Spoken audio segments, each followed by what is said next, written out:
Strap in, buckle up, and get ready to lay it on the line. This is Not Speeding, Just Qualifying, a podcast that's just as fast as it sounds. What's up, family? Welcome to an all-new episode of the Not Speeding, Just Qualifying podcast. I'm your host, David Lawrence, and before we get started, thank you guys so much for putting me in your ears today. Please know I greatly appreciate it. Also, before we get started, like, subscribe, and share our YouTube channel. You can also follow us on our socials. I will give you those handles at the end of the episode. As you guys know, NASCAR kicked off last weekend. 4 races between the Trucks, Xfinity, Cup, and also ARCA Menard Series. And that's the biggest racing series in America. However, on this podcast, one of my goals is to introduce you guys to all types of racing forms across the world that you may not have heard of. And today I want to introduce you to one of those.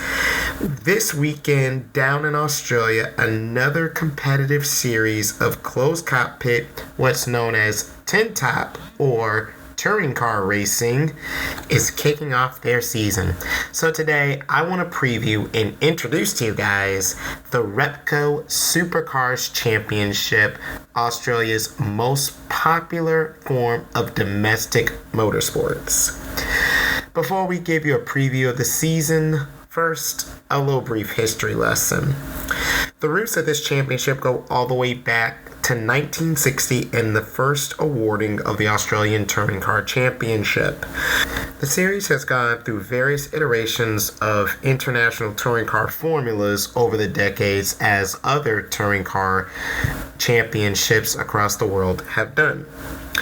In Australia, there's a saying, you're either a Holden fan or a Ford fan. Ford Australia and Holden are Australia's 2 homegrown automakers. And this tribalism essentially grew from the early years of the Australian Touring Car Championship. Despite international manufacturers coming in and out of the series throughout the decades, there's still that tribalism and fan loyalty that remains to this very day. The V8 touring car era in Australia began in earnest in 1993 with the introduction of 5-liter V8s to the Australian Touring Car Championship. The series we now know began in 1997. A venture known as Avesco, the Australian V8 supercar company, began promoting and running the series. However, it did look a little different than it did today. For the first 2 years of the championship in 97 and 98, the series ran just regular sprint races. It wasn't until 1999 V8 Supercars started contesting endurance races. And it was this year the series gained full control of the single biggest domestic motor racing event in the nation. And one of the toughest races in the world. It's simply known down in Australia as the Great Race.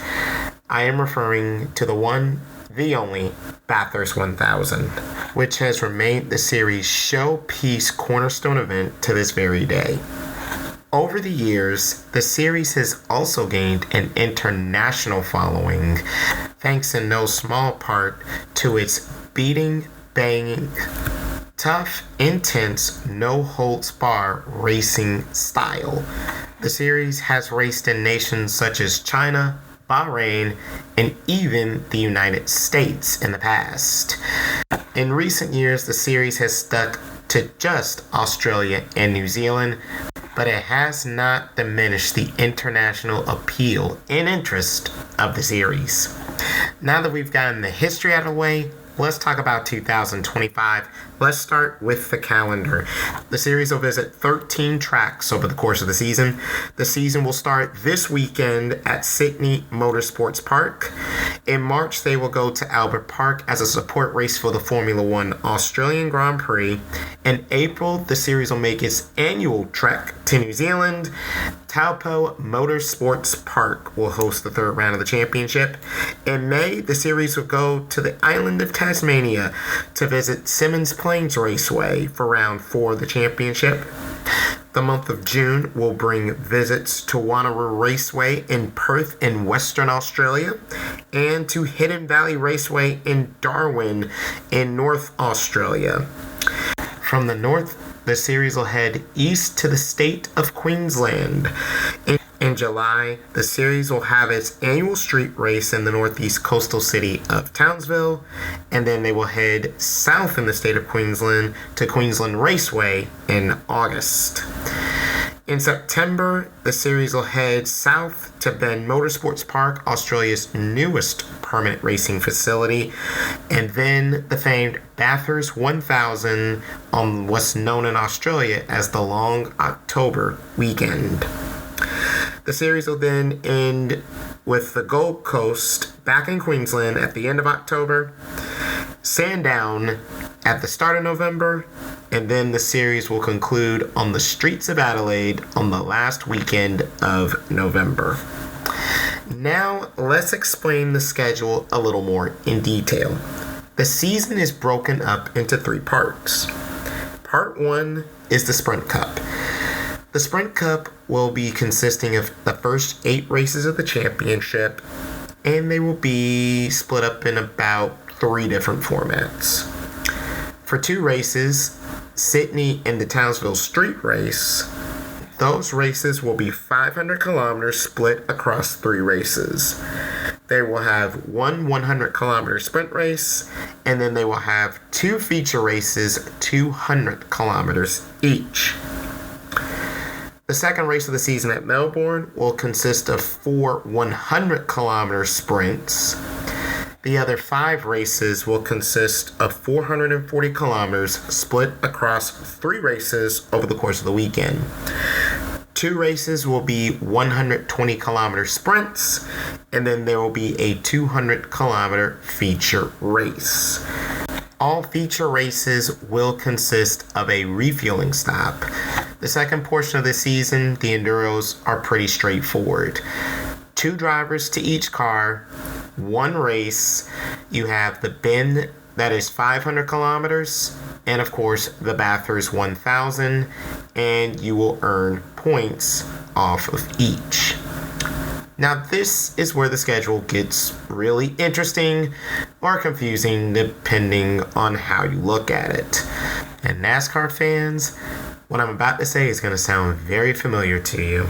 The Supercars will have what's known as a finals series, a 3-race mini playoff to determine the Supercars champion for 2025. But there are going to be some very stark differences in how this championship series will work as opposed to kind of what we see in NASCAR's playoffs. Let's start with eligibility. The final series will consist of 10 drivers. You might have remembered me mentioning a Sprint Cup and an Enduro Cup earlier on in this episode. Well, 2 spots will be reserved for the winner of the Sprint Cup and the full season driver that wins the Enduro Cup. The rest of the 10-man championship field will be filled by points from the overall season. The 10-driver field will then take on the first race of the final series, the Gold Coast 500 Street Race.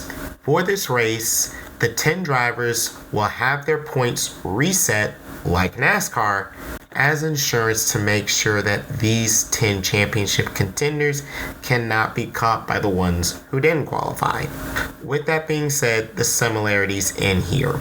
With the 10 championship contenders set at 3,000 points each, they will take on the Gold Coast 500 weekend, 2 250-kilometer races. And here is something I really enjoy. They actually will score the championship contenders individually. 150 for the highest placed driver, next highest placed 120, and so on down to the least scoring driver. And oh, by the way, kind of like how NASCAR does with the regular season, whoever wins the Sprint Cup and the Endurance Cup mini series also get 25 points apiece to aid their championship quest. With that being said, after the 500 kilometers are done, the 7 drivers with the highest point totals from the Gold Coast weekend will advance to the second race of the final series, which will be the Sandown 500.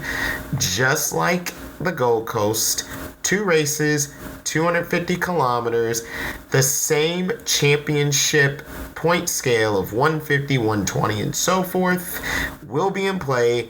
The 7 drivers will be boosted up to 4,000 points, and also their bonus points from the Sprint and Endurance Cup will also carry over. Same thing.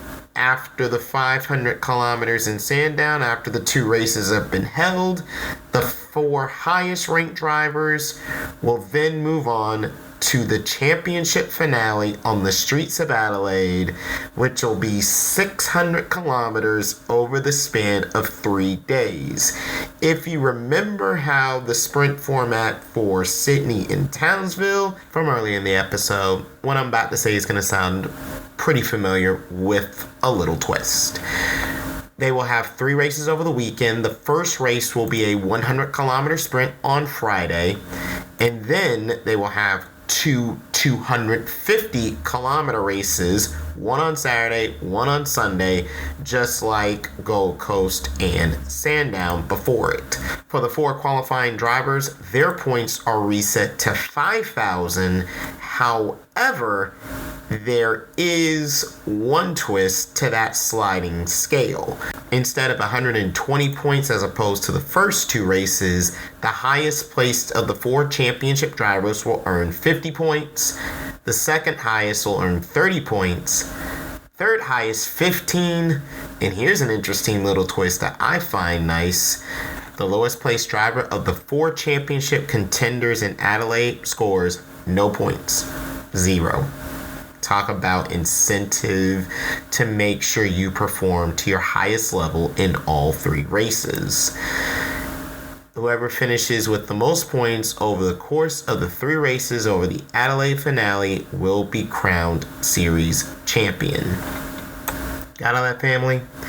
If you need to go back, pause this episode, rewind everything I just said, I don't blame you. But hey, I'm also a person that is willing to give ideas a try, so let's see how this plays out. Can't wait to see how it actually goes when it comes down to crunch time come October and November. Next up in the series, let's talk manufacturers. There's 2, Chevrolet and Ford. Now, David, wait a minute.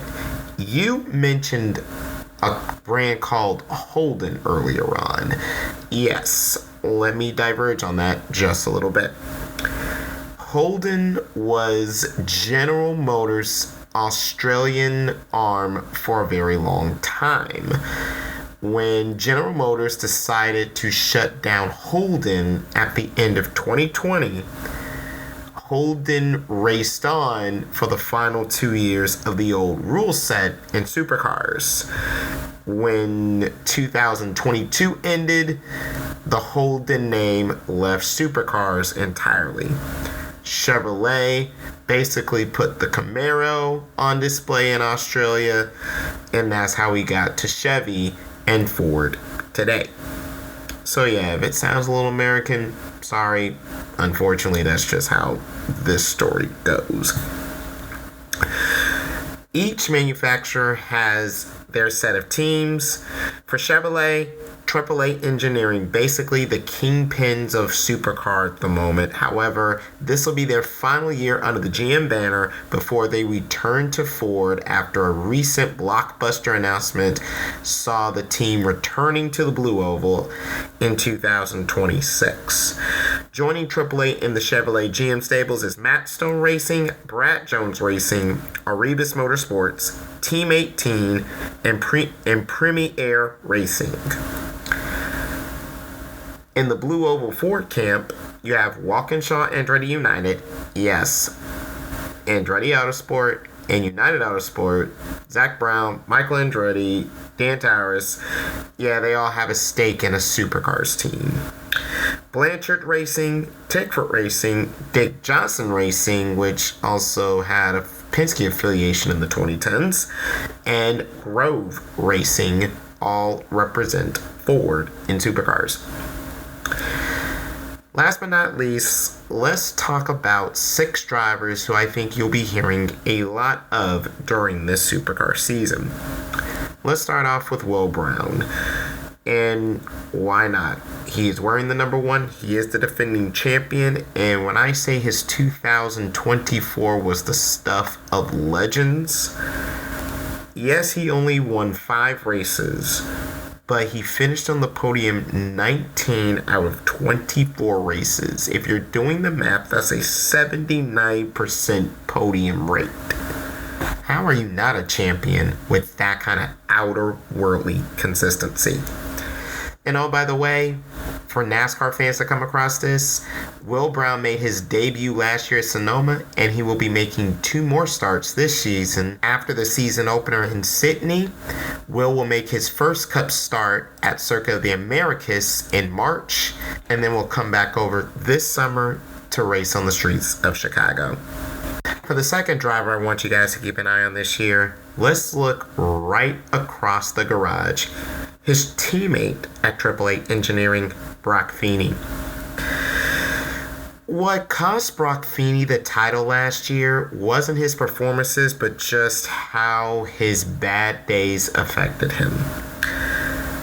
Feeny only had 3 finishes outside the top 10. Will Brown only had 1. Despite leading the series with 6 wins last year, it was Brown's unbelievable consistency that put him ahead of Feeny for good in the championship. Best believe if Brock doesn't have those bad days, he's going to be Will's biggest enemy coming into 2025. Or will his enemy come from enemy lines? I want to talk about 3 drivers racing for the Blue Oval this year that might be the biggest threat to that 888 GM juggernaut. The first name, Brodie Kostecki. Brodie has had quite a ride. He won the championship in 2023 only to enter a contract dispute at the start of 2024, which cost him missing 3 rounds of the championship, and then came back and won the Bathurst 1000. After all of that, he decided to leave the GM camp and defect to Ford. In Australia, this is usually a really big deal when a driver switches manufacturers. But Brodie's going to drive for the legendary Dick Johnson this year. And safe to say, expectations are very, very, very high. Let's see what Brodie and DJR can do in their first season together. The second driver in the Blue Oval camp that I am looking at this year, Chaz Mostert, the 2-time Bathurst winner, looking for his 25th Supercars win this season. He has speed. 3 wins last year proves that to be true. The biggest piece to the puzzle for Chaz will be consistency. He's finished 3rd in championship points 3 of the last 4 seasons. Is this the season Mostert finally steps up and finally gets that number 1 on the side of his car? The third and final member of the Ford Brigade that I want to introduce to you guys, Cam Waters of Tickford Racing. And stop me if I've sounded like a broken record before, but once again, the word consistency comes up. And unfortunately for Cam, that's the biggest thing that he's going to have to overcome this season. Cam has always been a constant threat, but there's 2 things looming over his head. First, Cam had the misfortune of being runner-up to 2 of the greatest in this era of supercars, Scotty McLaughlin in 2020 and Shane Van Gisbergen in 2022. In addition to falling short in the Supercars championship, Cam's also missing the biggest single race trophy a driver can earn, Bathurst. you don't need to give Cam any reminders, and I'm pretty sure he'll be very quick to tell you his little NASCAR excursion last season did not take any incentive away for him to make sure he wins his country's two biggest prizes, the Bathurst 1000 and the Supercars Championship. Could this new championship format be what Cam needs to get him over the hump finally? We'll find out. Last but not least, I want to talk about a 23-year-old rookie that turned heads last year in his limited Supercars cameos. His name is Cooper Murray. He's a multi-race winner in Super 2, which is Supercars equivalent to the NASCAR Xfinity Series. He co-drove with the legendary Craig Lowndes in the endurance races, the highlight of 5th at Sandown, where Lowndes really gave the kid his flowers, saying, quote, "He's developed, he's blossoming." And whenever you get that from a multi-time champion, multi-time Bathurst winner, you might be worth something. Combine that with replacing a series champion in a championship-winning outfit at Erebus Motorsports for 2025. This rookie's got some very big shoes to fill. Let's see if the 23-year-old Murray is up to the challenge as he prepares for his maiden Supercars campaign. Alright, you've gotten to this point, you're like, okay David, you got me interested. I want to watch this championship. How?